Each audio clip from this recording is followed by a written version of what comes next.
सर्वप्रथम माझ्यावर प्रेम करणाऱ्या महाराष्ट्रातील सर्व समस्त कार्यकर्त्यांचे खूप खूप आभार. ज्या ज्या ठिकाणाहून तुम्ही माझ्यासाठी प्रयत्न केले, प्रार्थना केल्या, माझ्यासाठी नवस बोलले, माझ्या यशाची कामना केली, त्याबद्दल सर्वप्रथम आभार. त्याचबरोबर ज्यांनी माझ्यासाठी काम केलं, अथक परिश्रम केले, कुठल्याही गोष्टीची अपेक्षा न ठेवता त्यांचेही मनापासून आभार.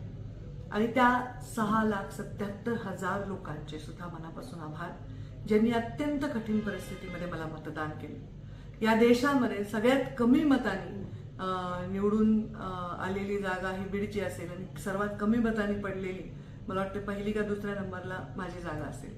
म्हणजे इतकी टफ फाईट या अत्यंत विपरीत परिस्थितीमध्ये मी देऊ शकले ते केवळ तुमच्या सर्वांच्या जीवावर.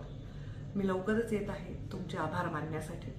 काही पक्षाच्या बैठका असल्यामुळे मी मुंबईला आणि दिल्लीला जाईन. त्याच्यानंतर मी 12 किंवा 15 तारखेपासून आभार दौरा करणार आहे. तुमच्या सर्वांपर्यंत मी येणार आहे तुमचे आभार मानण्यासाठी आणि तुमचे आशीर्वाद घेण्यासाठी. संघर्ष हा आपल्या जीवनाला 5वीला पुजलेला आहे.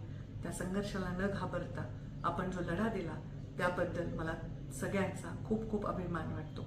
मी 12 तारखेपासून किंवा 15 तारखेपासून समस्त बीड जिल्ह्यात 11ही तालुक्यामध्ये सामान्य माणसांचे, सामान्य जनतेचे आभार मानण्यासाठी येत आहे.